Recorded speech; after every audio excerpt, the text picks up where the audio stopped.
Bismillahirrahmanirrahim. Assalamualaikum warahmatullahi ta'ala wabarakatuh.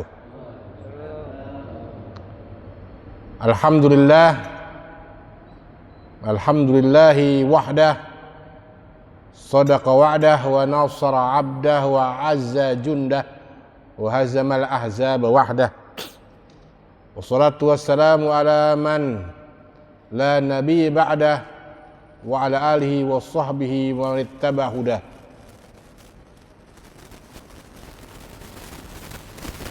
Amma ba'du, hadratal mukarramin wal muhtaramin, izinkan saya menyampaikan salam hormat wa takrim kepada keluarga besar Jamaah Masjid Ar-Ridwan Pondok Ungu, dan tentunya yang kita istimewakan, kita hormati bersama Ketua DKM dan pengurus Masjid Ar-Ridwan.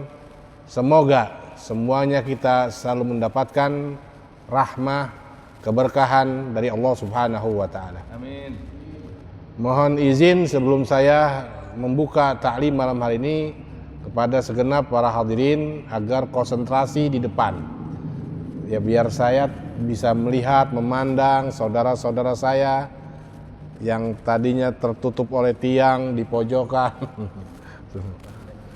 Nggak kelihatan lagi nih ya. Alhamdulillah. Para sesepuh masyarakat, para orang tua kita, semoga kita selalu disempurnakan nikmat sehat wal afiat. Alhamdulillah, tidak bertambah untuk kita kecuali bertambah nikmat, dan tidak bertambah dari kita kecuali bertambah taat kepada Allah Subhanahu wa Ta'ala. Karena cara yang paling mulia untuk mensyukuri semua karunia Allah Subhanahu wa Ta'ala adalah dengan memperbanyak ibadah untuknya. Alhamdulillah, kita sudah memasuki bulan Rabiul Awal. Sekaligus kita sudah berada di bulan Agustus. Dua anugerah Allah Subhanahu wa Ta'ala untuk kita, bangsa Indonesia, khususnya umat Islam. Diberikan bulan yang penuh dengan gegap gempita, perayaan-perayaan, ikhtifal-ikhtifal, memuliakan syiar-syiar agama Islam. Maka di bulan Rabiul Awal ini ada satu kemuliaan yang kita selenggarakan, mudah-mudahan juga kita bagian dari orang-orang yang ikut serta dalam mensyiarkan syiar Allah, yaitu kita memperingati maulidnya Nabi besar Muhammad sallallahu alaihi wasallam yang bertepatan insyaallah besok tanggal 25 Agustus. Dan insyaallah Masjid Ar-Ridwan juga turut serta dalam mensyiarkan hari perayaan maulid Nabi Muhammad SAW, yaitu pada tanggal 26-nya besoknya, hari Rabunya ya, yaitu diselenggarakan insyaallah pada pagi hari ya. Mohon kepada segenap keluarga besar Pondok Ungu, Jamaah Ar-Ridwan, baik bapak-bapak, remaja yang ada waktu, mohon menyempatkan bisa hadir meramaikan syiar agama Allah Subhanahu wa Ta'ala, yaitu kemuliaan Nabi kita besar Muhammad sallallahu alaihi wasallam. Para hadirin yang dimuliakan Allah Subhanahu wa Ta'ala, mari kita lanjutkan pembahasan fikih kita masih dalam seputar pembahasan thaharah. Ya, sudah cukup berkali-kali kita membahas tentang thaharah, yang pada bab selanjutnya, episode selanjutnya kita masuki thaharah yang namanya mandi. Sebelumnya kita kemarin bahas masalah thaharah dari wudu, tayamum.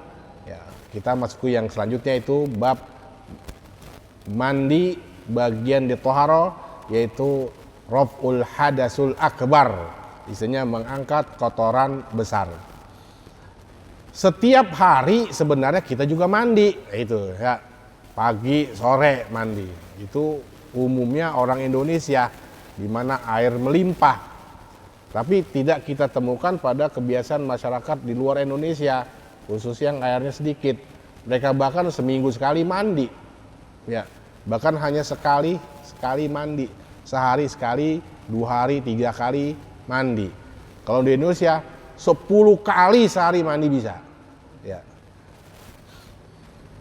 Lalu kenapa ada perintah agama kita mandi, yang dimanakan mandi junub dengan sebab-sebab tertentu. Seperti saya jelaskan pada sebelumnya, toharoh baik mandi maupun wudhu itu mempunyai maksud tertentu, bagian daripada hikmah al-ilahiyah, bagian dari hikmahnya Allah Subhanahu wa taala. Wudhu untuk menjadikan kita lebih bersih dan suci saat kita beribadah. Wudhu dapat menghapuskan kesalahan-kesalahan kita. Begitu juga mandi sama. Ya. Ada efek secara psikologis lain yang perlu dipahamin bahwa baik wudhu maupun mandi itu mempunyai efek segar. Ya, setelah beberapa aktivitas yang menjadikan kita mungkin agak sedikit ngantuk, agak sedikit lemas, agak sedikit males, ya, maka wudhu hadir untuk memberikan efek segar. Ya, walaupun sebenarnya bahkan kita dalam keadaan masih berwudhu, maka disunahkan untuk wudhu lagi agar efek segar kita dalam ibadah. Ya. Begitu juga mandi. Ya. Setiap hari kita pagi mandi, subuh mandi, sore mandi, zuhur mandi. Itu ada efek selain kebersihan, juga adalah efek memberikan segar. Hanya saja pada keadaan-keadaan yang diwajibkan mandi yang tertentu ini, di situ harus didatangkan suatu niat tertentu, sehingga yang membedakan mandinya kita biasa pagi sore itu dengan mandinya hadas besar adalah karena di situ ada nih niat. Enggak, sebagaimana dijelaskan bahwa kalau seandainya dalam hati kita niatnya yang dalam hati itu mengatakan saya ingin hadas besar, mengangkat hadas besar dengan mandi junub, maka itu sudah cukup. Kita pagi mandi, ya. Ada efek niat di situ enggak? Tidak ada. Kalau tidak ada efek niat, maka tidak punya efek raful hadas. Hari Jumat besok kita mandi ya biasa pagi-pagi. Tapi kalau kita niatin, saya niat mandi Jumat. Karena ada niatnya itulah menjadikan perkara mandi kita, sunnahnya mandi Jumat menjadi ada pahala. Maka ketika kita niatkan mandi junubnya kita untuk raful hadas, maka mandinya kita itu menjadikan sebab hadas kita terangkat. Kalau kita tahu ujuk-ujuk mandi pagi, ya setelah kita dalam keadaan junub tapi tidak diniatkan, maka tidak terangkat hadasnya. Maka secara umum niat itu menyertai semua perkara aktivitas ibadah, ya. Dan niat itulah yang menjadi penentu ibadah kita diterima sah, batal atau tidak, ya. Maka di sini kita masuk pada pembahasan mandi. Perkara-perkara apa saja yang menjadikan kita jadi wajib mandi, ya. Perkara apa, sebab apa, aktivitas apa yang menjadikan kita jadi harus wajib mandi. Mandi yang di sini dimaksud adalah mandi junub. Ya. Kalau bapak mungkin sore badan udah keringetan, udah bau, ya udah lepek, udah benguk namanya. Sebab-sebab itulah yang menjadikan bapak harus mandi agar memberikan efek bersih dan segar. Nah, mandi junub pun demikian, ya. Ada aktivitas yang menyebabkan kita jadi wajib mandi dengan niat mandi besar. Gitu. Kok mandi besar? Kan di sini ditambah ada penjelasan mandi besar sama mandi biasa, bedanya apa? Bedanya kalau mandi besar itu berarti kita harus semuanya kena air. Menyeluruh total. Kalau mandi biasa mah kita kadang-kadang bocah mandi, kuping masih sabun mulu, ya, ketek masih bau. Nah, bagian-bagian kulit kita kadang-kadang masih belum kesentuh air. Tapi di sini dikatakan mandi besar adalah karena seluruh jasad kita harus dibasuh, harus kena air. Di sela-sela yang paling sempit, di kulit-kulit yang mengkerut, itu pun harus kena air. Itu syaratnya. Jika tidak terpenuhi syarat itu, maka mandi besarnya itu tidak sah. Ya Pak? Nah itu baik. Awalnya kita pemahamin bahwa aktivitas sebab yang menjadikan kita wajib mandi besar, ada yang berlaku hanya pada wanita saja, ada yang berlaku pada wanita dan laki-laki. Yang berlaku hanya khusus pada wanita adalah haid, ya, nifas, dan melahirkan. Sebab 3 inilah yang berlaku pada kaum wanita. Laki-laki nggak mungkin, ya, haid, nifas, dan melahirkan. Nah, adapun yang terjadi laki-laki dan perempuan juga itu ada 3. Pertama, yang menjadikan wajib mandi adalah bertemunya 2 alat yang dikhitan. Ini kalimatnya seperti itu. Bertemunya 2 alat yang disunat, iltiqaul khitanani. Maka kalau kita perjelas maksudnya apa sih bertemu 2 alat? Jika terjadi hubungan seksual secara spesifiknya. Secara spesifiknya adalah terjadinya hubungan seksual. Tetapi yang kita pahami hubungan seksual itu terjadi jika aktivitasnya seperti ini, ya. Adalah hubungan yang bapak-bapak udah pahamin. Tapi walaupun tidak terjadi hubungan seksual, hanya sekedar bersentuhan. Nah, yang bersentuhan ini adalah apa? Kedua alat kelamin. Baik, mungkin agak sedikit vulgar Pak ya. 2 alat yang dikhitan itu adalah kalau perempuan, mungkin kita pahami perjelas adalah bagian klitorisnya. Itu karena bagian klitoris itulah yang bagian dikhitan. Ya. Ada yang mengatakan khitan itu wajib bagi laki-laki, sunnah bagi laki-laki, dan memuliakan untuk perempuan. Perempuan juga dikhitan. Lalu apakah sama? Prosesnya sama sama laki-laki? Kalau perempuan apa? Cuma dicoak. Kalau kata orang Pondok Ungu. Emang Pak Oji? Ya. Kalau Bang Mahfud mah gak ngerti udah lupa. Bagian klitorisnya cuma dicowel dikit ya oleh pisaunya. Jadi bukan bagian itu ditetek Pak, jangan, bukan. Itu mah nggak boleh. Ya pelanggaran. Dicodet. Ya. Ya. Bagian ya. Itu udah kawin belum? Belum paham. Belum paham. Nah, entah ada bagian klitoris itulah ya, nanti itulah yang dicowel dikit pakai pisau. Dilukai namanya, dilukai dikit.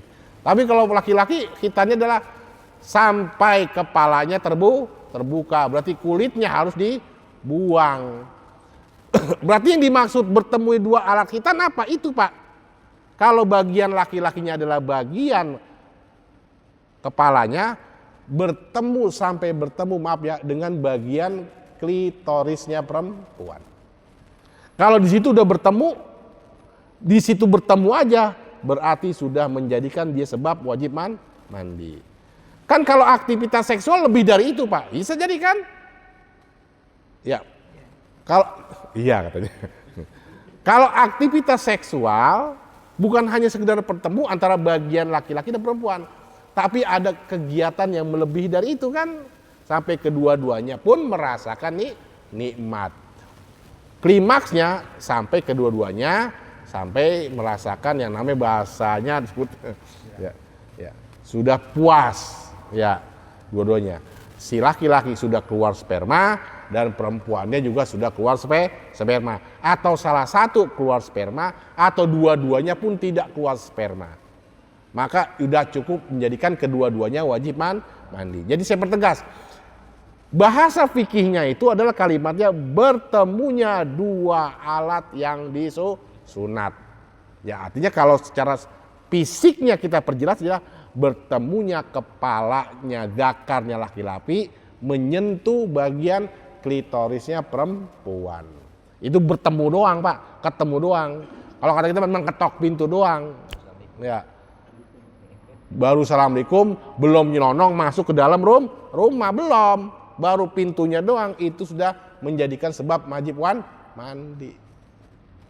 Itu Pak ya, di situ tuh wajib mandi. Atau menurut pendapat ulama sampai dia benar-benar masuk. Tapi pendapat yang dimaksud yang kuat adalah kalau bertemu aja bagian itu aja udah cukup wajib mandi. Baik aktivitasnya itu menyebabkan keduanya itu sampai keluar sperma ataupun tidak keluar sperma. Dua-duanya tetap wajib mandi. Itu dimaksud dengan klitoris. Adapun kalau tidak bersentuhan antara dua fisik itu nggak wajib mandi, nggak bersentuhan. Walaupun barangkali maaf ya, dua-duanya sudah sama-sama tanpa busana.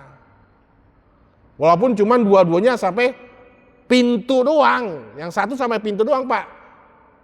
Nyawa pintu agak jadi. Gitu. Paham ya Pak ya? Kalau pintu doang, belum assalamualaikum belum ketok pintu. Assalamualaikum kayak belum. Ya. Tapi dua-duanya itu tanpa busana, tidak wajib mandi. Gitu. Nah, bagaimana kalau dua-duanya nggak sempat ketemu? Ya Bapak pahami. Dua-duanya nggak sempat ketemu, tapi si laki-laki dia mengeluarkan sperma. Si perempuannya enggak. Walaupun dua-duanya tak busana, maka yang wajib mandi adalah laki-laki. Bukan karena bersetubuhnya, karena keluar spermanya. Gitu ya. Bagaimana perempuan juga? Apakah perempuan juga mengalami itu? Mengalami itu juga. Artinya kalau seandainya laki-lakinya enggak keluar tapi perempuannya keluar, maka yang perempuan itu tetap wajib mandi. Gitu. Walaupun sampai tidak bertemu, karena yang menjadikan wajib mandi adalah karena keluarnya sperma. Paham ya? Baik. Jadi bertemunya, ini lebih detail lagi, dua alat khitan antara zakar dengan kubulnya perempuan, bagian depannya. Bagaimana kok dengan bagian belakang? Ya, bagaimana lewat belakang? Lewat belakang juga sama wajib mandi. Kalau sampai masuk lewat belakang, masuk. Ya, kalau cuman tempel-tempel doang yang belakang kagak wajib mandi. Paham Pak maksudnya Pak, belakang Pak ya? Bang Ubik. Tawa baik Bang Ubik ya. Walaupun lewat belakang tetap wajib mandi. Itu ya. Dan satu. Baik kepada orang hidup maupun kepada jenazah tetap wajib mandi. Ya, di beberapa literasi bahkan saya baca memang ada kejadian seperti itu. Ya, terjadi perbuatan seperti itu pada jenazah. Wajib mandi, dua-duanya wajib mandi. Dimandiin lagi kalau memang bisa memungkinkan, gitu. Angkat lagi, mandiin lagi. Gitu. Kalau memang faktanya menjelaskan demikian. Gitu. Kepada mayat, kepada hewan. Ya, kepada hewan pun tetap wajib mandi. Barangkali ngomong kita lebih vulgar lagi ya. Ada orang barangkali menyimpang ya. Ngobik ya, embe. Ya barangkali namanya ya. Embe jadi korbannya, maka si orang itu wajib mandi. Si orangnya bukan si embeknya. Ya. Embe mah kan kagak ada syariat. Paham Pak ya? Kalau umpama ada kejadian seperti itu kepada binatang, tetap yang laki-laki wajib mandi. Ya, jadi ini dimakan bertemunya dua alat khitan. Yang kedua, keluarnya sperma, wajib mandi. Ya, berarti apa? Baik itu karena mimpi basah, ya, atau aktivitas seks yang tidak sampai berhubungan, ya, maka tetap wajib mandi. Kayak saya jelaskan tadi ya. Belum sempat dia masuk pintu, tapi udah keluar mandi. Ini wajib mandi. Mani itu sebenarnya Pak suci. Kan itu kan biasa. Mani itu suci. Baik dari perempuan maupun laki-laki. Tapi sucinya itu tetap mewajibkan kita mandi. kalau ada kasus, udah mandi, ya sudah mandi nih, udah mandi junub, keluar lagi, apakah wajib mandi lagi? Ya, sudah wajib, sudah mandi, kelar. Umpama kita ambil kasus perempuan, ya perempuan setelah berhubungan suami istri, ya dia udah mandi, udah keramas, tahu-tahu si perempuan merasa dia ada yang ngalir. Nah, lu kata ibu, apaan nih ya? Ya, apaan nih ya? Direpe-repe lah, lengket-lengket. Nah, itu dia. Nah, saya wajib mandi lagi nggak nih? Kayak dia keluar lagi nih. Maka penjelasan gini. Kalau saat tadi berhubungan, si perempuannya itu merasakan dan menikmati. Nah, ya. Apa bahasanya Bang Fauji ya? Kalau perempuan udah klimaks namanya. Ya, udah merasakan nikmatnya berhubungan gitu. Dan dia menikmati nikmat berhubungan. Tahu-tahu setelah dia mandi, dia merasa keluar lagi. Wajib mandi. Karena dia ketika berhubungan tadi merasakan nikmat. Kadang-kadang maaf ya. Kita kan suami mah yang penting kan urusan kelar kita mah ya gitu ya. Kalau kita mah laki-laki kan ya yang penting urusan kelar gitu. Kalau kita nggak tahu istri kita dia kelar apa kagak, kita nggak tahu. Ya enggak. Kita mau dari mana malam-malam kita main caplok aja, kita main tubruk aja ya. Ya enggak. Udah kelar urusan kita tinggal. Tuh istri kita dia merasakan kelar apa kagak. Nah, itu nggak tahu laki-laki begitu kan. Yang penting hajat kobul. Gitu kita gimana. Yang penting hajat selesai. Nah, itu kadang laki-laki tuh nggak dipikirin. Nah, kadang-kadang perempuan begitu doang, perempuan tuh. Dia cuman hanya begitu aja udah lewat aja. Nah, seperti itu kadang-kadang perempuan nggak merasakan nikmat. Nah, jadi keadaannya kalau memang perempuan tadi ketika udah mandi dia keluar lagi sperma dari barangnya, maka tanya tadi rasakan. Ketika dia berhubungan, dia hanya sekedar angin lalu, apa dia merasa nikmat? Kalau dia cuma sekedar angin lalu, ya perlakinya bentaran banget gitu, biar kita bentaran banget. Nah, nggak usah wajib mandi. Karena apa? Yang keluar darinya itu adalah bukan maninya, tapi mani suaminya. Karena nggak sempat keluar tuntas tadi. Ya.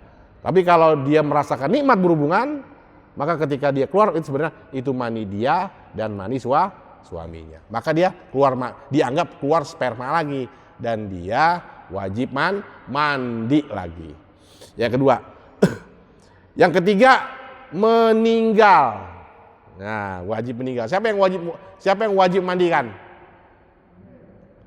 Yang hidup. Ya. Hamil yang wajib mandiin. Nah, ketika hamil di sini hamil siapa itu? Ada. Oh, Jamim ya, Pak Haji. Waduh, di mana dia itu? Oh, itu dia. Memandikan jenazah sama perilakunya memandikan mandi junub. Jadi benar-benar harus rata semua kena. Orang paham lah, Pak Jamim udah paham, ya enggak? Ya enggak? Udah apa?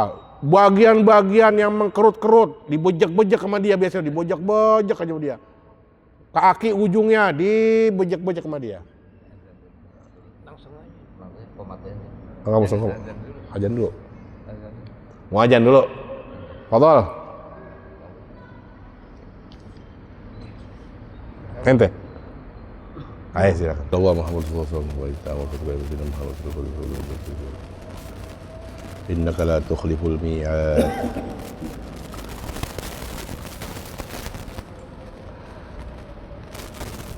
Ada riwayat yang menjelaskan di Masjidil Haram ada ta'lim.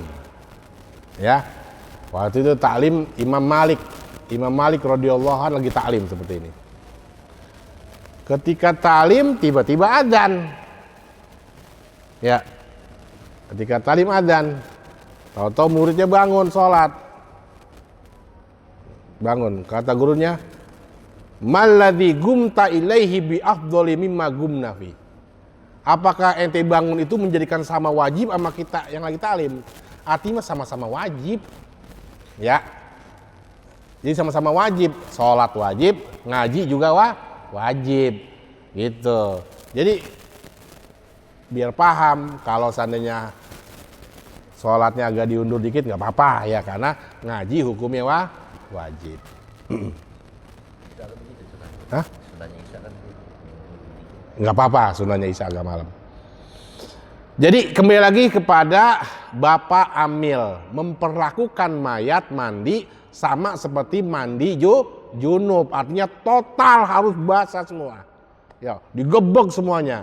Cuman harus dengan cara yang lembut. Cara mandikannya bukan dipaksa, ditekuk, diapain, jangan, nggak boleh gitu ya. Ya Pak Jamil udah paham lah itu mah. Udah khatam dia begitu kan. Nah itu tadi yang berlaku kepada laki-laki dan perempuan. Bertemunya dua alat yang dikhitan, keluarnya mani dan meninggal. Adapun yang terjadi hanya pada perempuan, yaitu haid, nifas dan melahirkan. Jika masanya udah selesai, maka segera perempuan jangan diundur-undur, segera mandi. Nah ini mohon diperhatikan kepada istri-istri kita atau anak perawan-perawan kita di rumah. Tanya, udah selesai belum? Udah, mandi. Ya, mandi, jangan mandi hukumnya wajib ketika sudah datangnya waktu sholat. Pahamin ya? Menyegerakan sunnah. Tapi wajibnya ketika udah datang sholat. Jadi mau begini, Bapak junub pagi-pagi, habis sholat subuh, udah selesai, tahu-tahu Bapak tidur mimpi junub, atau barangkali maaf ya, Bapak pagi-pagi aktivitas seksual, ya, terus kapan mandinya? Jatuh hukum wajib mandinya ntar ketika sholat dohor, gitu, segera, udah dohor waktu sholat, nah harus dalam keadaan sudah mandi. Jadi rentan dari mulai pagi tadi sampai dohor hukumnya nggak wajib mandi. Cuman disunahkan segera mandi. Karena keadaan makruh kita dalam keadaan junub berlama-lama. Tuh. Hukumnya makruh, keadaan junub berlama-lama. Gitu. Gimana Pak? Kalau aktivitas seksnya malam, mandinya kan pagi, dibawa tidur dulu. Ya itu terserah diatur. Ya mau mandi malam kalau kata Gus Meriang mah silakan, gitu. Ya biasanya kalau perempuan mah ada cara cerdasnya dia. Ya malamnya dia keramas dulu, habis keramas bersih, paginya baru diguyur. Tuh nggak apa-apa seperti itu ya. Nggak usah pagi-pagi langsung dibasahin semua. Kadang-kadang perempuan begitu ada caranya seperti itu. Kalau laki-laki gimana? Ya jangan sampai tidur dalam keadaan junub. Jadi makruh hukumnya aktivitas dalam keadaan junub. Ente mau makan, ente mau minum, ente mau ngobrol dalam keadaan junub, hukumnya makruh.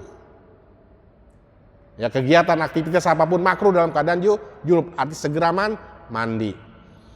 Karena secara psikologis keadaan junub adalah keadaan di mana orang dalam keadaan segen, lemes, males.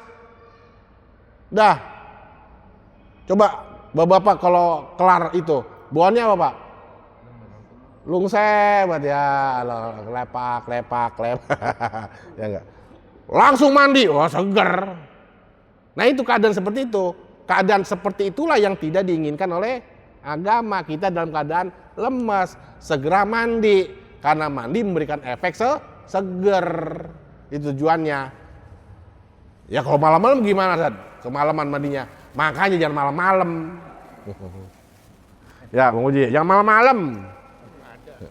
Ya enggak. Pagi. Justru pagi bagus. Iya, pagi bagus. Mau jangan bangun tidur Pak, mulut masih bau. Mulut masih bau nyaplok lagi.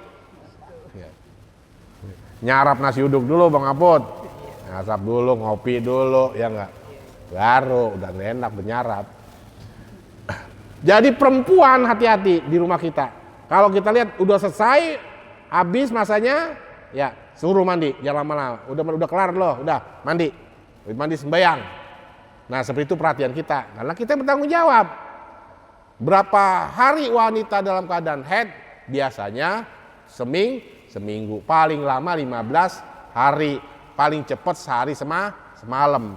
Tanda-tandanya kalau memang sudah tidak ada tanda-tanda di situ, wajib mandi. Apa? Tahapannya kan kalau wanita atau perempuan itu pertama darahnya merah hitam. Ya, merah hitam kental. Tahapan berikutnya merah. Tahapan berikutnya coklat. Tahapan berikutnya kuning. Tahapan berikutnya abu-abu. Tahapan berikutnya putih susu. Tahapan terakhirnya putih air. Nah, putih bening. Kalau udah lihat putih susu, masih ada tahapan terakhir ini. Ya, putih susu. Tapi kalau udah putih bening, berarti udah selesai masa haidnya. Segera suruh mandi. Nggak boleh ibadah dan nggak boleh juga dia bersetubuh, Pak, haram. Ya Pak, Bapak juga jangan main asal tumpuk aja. Ya, tanya dulu, udah kelar belum? Colek. Suruh pakai kapas, lihat, plototin. Masih abu-abu, Neng. Masih belum. Nah, iya, jangan main tewak aja ya, hati-hati. Ya, Bang Jamil. Masya Allah. Anak ente berapa udah? 12. Oh, 12. Perhatiin tuh. Kalau memang masih kadang-kadang memang masih abu-abu. Abu-abu nih nggak jelas kan ya. Ini berjawab belum? Abu-abu masih tahap akhir.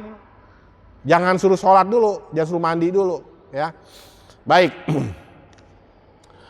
Ada lagi yang namanya nifas, ada yang melahirkan.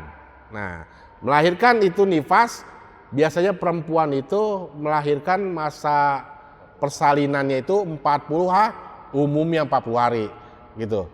Caranya gimana biar tahu 40 hari?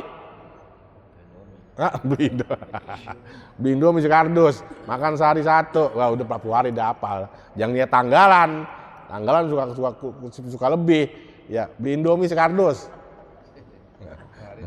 Sehari satu, jangan sehari dua, ya Haji Rojak.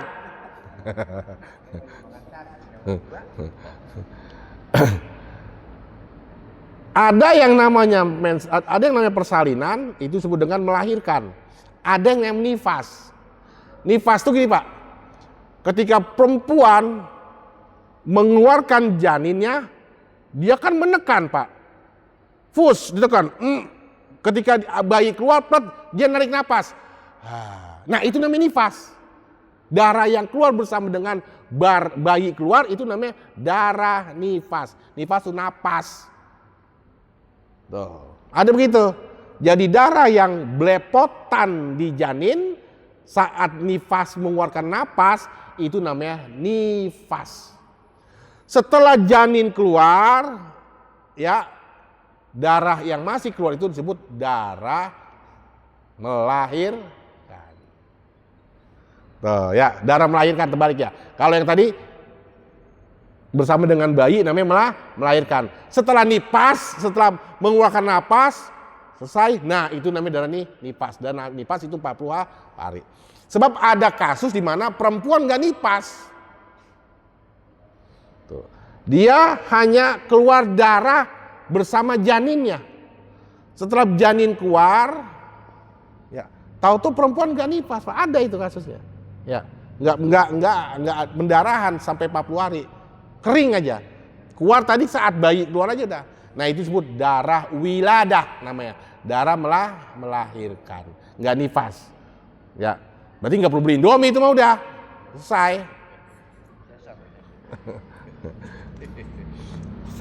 Ya, baik. Mandi paling tidak ada 3. Niat, menghilangkan najis, dan meratakan kepada air. Caranya, baik laki-laki mau perempuan, nawaitul ghusla li raf'il hadasil akbar lillahi ta'ala. Ya, kita mandi. Sebelum kita guyur air, ada aktivitas sunnahnya dulu. Ya, pertama hilangkan semua kotoran-kotoran. Jadi caranya gimana Pak? Sebelum kita guyur, kita cebok dulu. Maksudnya, kita cebok nih, bagian kita perempuan laki dibersihin dulu. Dibersihin, sampai bersih, dan kalau bagus, kencing dulu. Ya, biasanya pasti kencing dah. Ya, udah masuk kamar mandi pasti kencing. Kencing dulu, siapa tahu di saluran itu masih tersisa mani. Tuh, ya. Nanti repot, kita udah mandi, bersih, kencing. Nggak kencing masih ada mani, ya mandi lagi akhirnya. Tuh, mandi lagi. Ya, jadi kencing dulu, keluarin dulu, ya. Lemeran tadi bersihin dulu, udah bersih. Nah, disunahkan apa? Wudhu dulu. Itu sunahnya ya. Wudhu selesai, baru mandi. Ya. Disunahkan kanan dulu, kiri dulu. Berarti apa? Mengangkat raf'ul hadasnya kita ini, mengangkat kotoran itu adalah dengan mengguyur kita dulu dengan air murni. Jangan ada aktivitas sabun dulu. Sabun, sampo jangan dulu. Tuh, belakangan, ya. Jadi apa? Kita angkat dulu kotoran kita raf'ul hadas akbar dengan guyur rata dulu. Udah guyur rata, air semuanya cebok, apa belakang, depan semuanya, kaki semuanya, lipetan-lipetan ratain dulu semuanya udah air. Udah merasa yakin air rata semuanya, baru kita pakai sabun. Gitu, jangan terbalik. Kalau Bapak umpamanya sebelum mandi nih, sebelum diguyur, pala disampoin. Ya, pala dikasih sabun sekalian tadi disampoin dulu. Biar enggak sekali 2 kali, sampoin, sabunin. Guyur. Nah, air yang meratakan badan kita bukan air mutlak namanya. Air sampo. Gitu. Jadi nggak sah mandinya. Namanya mandi, namanya wudhu itu satu apa? Dengan air mutlak minimal 2 kula. Kan begitu teorinya. Ya, berarti teorinya kita basahin dulu, ratain dulu badan. Atau mungkin barangkali gini Pak, mumpung kolam gede, besar, ngelem aja dulu, ngelem dah. Nyemplungin dulu. Kalau kita nyemplung kan blek, ya air semuanya merata. Iya udah, nyemplung dulu. Iya, gitu. Asal airnya kolamnya gede, jangan kolam kecil, jadi rusak air. Jadi kalau kita mandi junub umpamanya di laut, nyemplung Pak, nawaitul ghusla, plung nyemplung, nongol, suci. Gitu. Atau di kali, nyemplung, nongol lagi, suci. Sama aja. Sebab kalau mandi kagak wajib apa? Kalau mandi kagak wajib tertib. Kalau wudhu wajib tertib. Kalau wudhu gimana? Ya muka dulu. Nah kalau mandi, lo mau kaki dulu kek, mau pala dulu terserah. Ya. Kalau mandi mah, sebab mandi kagak wajib tertib. Nah itu teorinya. Jadi kalau kita mandi nyemplung Pak, blok atau kaki mau pala itu terserah. Keluar kita udah suci. Jadi setelah aktivitas kita basahin semua badan kita dengan air, baru kita keramas. Ya, sabunan. Udah baru kita bilas ya gitu. Sama seperti saya jelaskan teorinya nyuci. Ya, udah berkali-kali saya jelasin. Teorinya nyuci juga begitu. Ya. Air rendam dulu di mesin cuci pakai air mutlak, air putih. Ya, udah rata semuanya, buang tuh air. Berarti pakaian yang dalam mesin cuci udah suci. Baru isi lagi, baru kasih sabun, baru puter. Nah, itu ya. Jadi kita hilangkan najis dulu, najis kita hilangin. Pamannya, nih karpet nih, tahu-tahu ada kencing, kucing. Nah, gimana cara bersihnya? Nggak perlu diangkat. Atau di ubin rumah kita tuh ada najis, ya kencing, bocah apa. Lap dulu, keringin najisnya, keringin, buang. Lap pakai air basah. Nah, kita rendam pakai air mutlak dulu. Tuh, ya. Dijadiin hukumiyah dulu.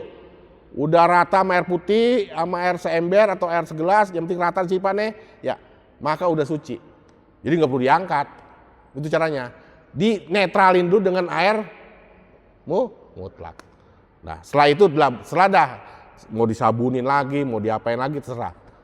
Baik. Nah itu fardunya mandi, hilangkan najis baru meratakan air ke seluruh badan. Perhatikan bagian-bagian kulit yang memungkinkan kulit tidak kebasuh air. Contohnya kaki, jari, ya jari-jari kita nih, itu lepitan-lepitan, ya kuping, yang bagian belakang pantat kita itu Pak digosok, terutama barang kita. Itu kan ada karung, dua biji karung tuh, ya karungnya dibejek-bejek itu, ya karena lipetannya itu.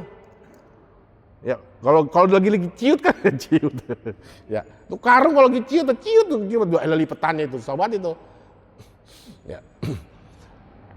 Perhatikan bagian kulit yang dapat menghalangi bagian barang sesuatu yang dapat menghalangi air yang menyerap. Ya minyak, ya apa namanya? Pulpen, ya tinta, semuanya itu ya. Kuping nih Pak nih, ya. Bagian ini hati. Bagaimana hukumnya keramas? Hukumnya keramas itu tidak mutlak wajib. Lihat aja keadaan, sama seperti kulit kita sebenarnya sih. Kulit kita kan kadang berminyak Pak. Ya, kadang-kadang kita gosok pakai air juga kadang belum tentu nyerap kulit kita tuh. Rambut kita kan kadang-kadang tuh karena banyak ketombe, karena berminyak. Tuh, kadang-kadang dibasuh dengan air nggak cukup dia karena masih berminyak. Ya, makanya kalau kita keramas sampo kayaknya seger kepala kita ya. Nah, karena apa? Sebenarnya itu karena air menyerap dalam pori-pori kepala kita. Karena kita sampoin, rontok semuanya. Jadi lihat aja. Jadi kalau rambut kita merasa minyak mulu atau ketombe mulu, ya kalau perlu harus pakai sampo. Baik Bapak-bapak, itu yang disebut dengan caranya mandi junub. Ya, niat, ratakan air ke seluruh tubuh dan bilangkan najis-najis itu. Selain mandi wajib, baik saya tambah, selain wajib mandi wajib, ada juga disebut dengan mandi sunnah, bukan sunnah mandi. Kalau sunnahnya mandi apa tadi? Wudhu dulu, ya itu sunnahnya mandi. Mandinya dalam keadaan duduk, nah itu sunnah mandi. Mandinya tertutup aurat, itu sunnahnya mandi. Ya. Tapi ada mandi sunnah. Ada mandi yang hukumnya sunnah. Kalau mandi junub, mandi hukumnya wajib. Tapi ada mandi yang Bapak disunahkan mandi. Contohnya besok, mandi Jumat. Dari kapan mulai dibolehkan kita masuk sunnah wajib Jumat? Sunnah mandi Jumat mulai subuh. Ya, subuh Bapak mandi subuh, niatin sekalian. Pagi-pagi mau kerja niatin, niat mandi Jumat, dapat pahala. Ya. Tuh. Dan aktivitas kebaikan, ya, kalau aktivitas ibadah banyak ya, mau haji, mau sholat, mau umroh, mau tawaf, ya, semuanya itu disunahkan mandi, sholat wajib, sunnah mandi, apalagi sholat maghrib, udah tahu sore pulang kerja, pulang sekolah, ketek basah, bau badan, masuk masjid, masya Allah, keganggu. Dan semua aktivitas seperti apa? Bapak mau ngaji, Bapak mau rapat RW, Bapak mau kumpul, undangan pengajian, undangan tahlilan, undangan maulid, apapun aktivitas yang memungkinkan kita itu bisa kumpul sama orang, disunahkan mandi. Supaya apa? Menjadikan orang nyaman saat duduk dekat Bapak. Ayo Pak. Jangankan lagi kumpul mau gini Pak, di samping Bapak nih orang keteknya bau Pak, bau matahari, betah apa kagak Pak? Ada kan usut gitu, ini orang gitu kan. Bapak sholat berjamaah di samping Bapak, belum gosok gigi Pak, subuh lagi, elang nguap, masya Allah, bau naga apa bau bangke, kita nggak tahu tuh orang Pak, bau corok. Aduh, gara-gara apa itu tetap ibadah Pak, ya, ibadah sosial bagus. Jadi aktivitas banyak ya.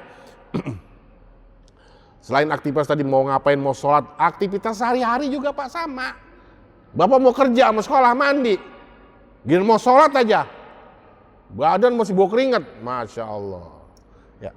Baik Bapak-bapak para hadirin yang dimuliakan Allah Subhanahu Wa Taala, itu hal-hal yang membahas tentang mandi, baik mandi wajib maupun mandi sunnah.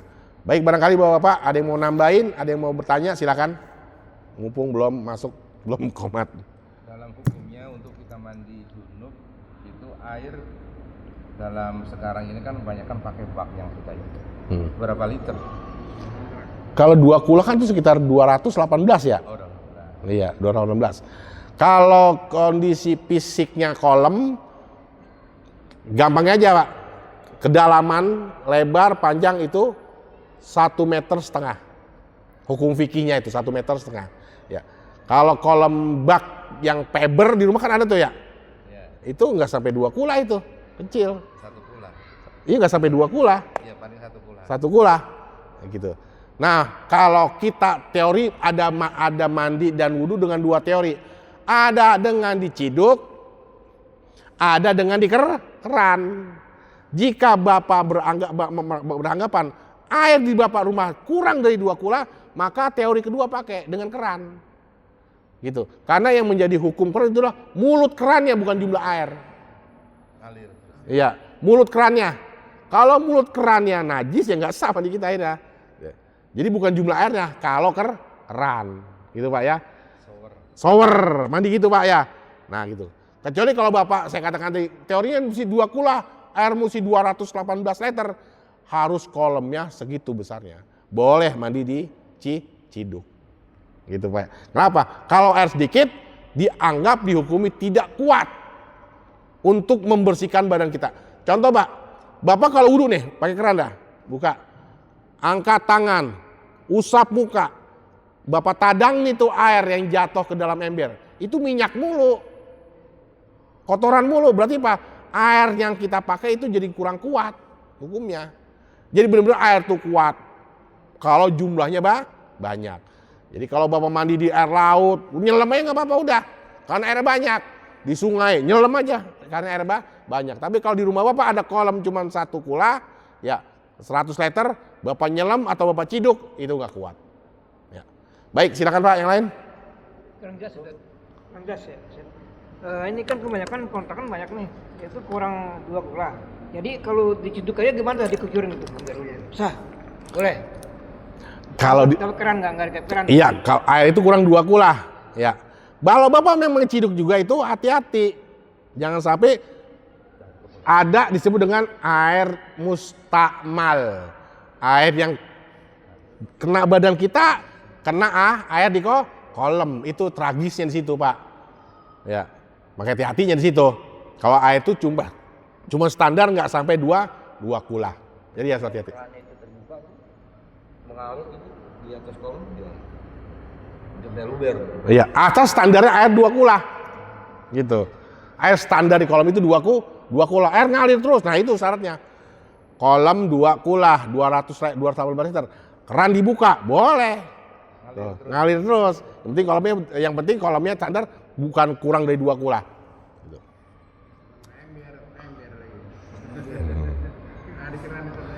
Iya, itu satunya ember. Ember kurang. Yang lain, Pak? Ada yang lain? Ya cukup. Cukup? Haji Rojak kali? Masih? Baik, mengingatkan kembali Bapak-bapak besok tanggal 25 yang ada waktu 26 ya, hari Rabu ya. Ya, kalau bisa yang ada waktu hadir ya. Insya Allah juga jam kerja Pak Haji, jam ngajar ya. Bisa. Mohon waktunya. Ikut meramaikan karena jam kerja, jam sekolah, takut kagak ada orang sian, kebuli 10 gidir. Sayang, siapa yang mau makan? Iya. Gabus. Wallahu a'lam bishawab. Ala hadiniya wa ila hadratin Nabi Muhammad sallallahu alaihi wasallam. Al-Fatihah. Bismillahirrahmanirrahim. Alhamdulillahirabbil alamin arrahmanirrahim maliki yaumiddin. Iyyaka na'budu wa iyyaka nasta'in ihdinas siratal mustaqim. Shiratal ladzina an'amta 'alaihim ghairil maghdubi 'alaihim.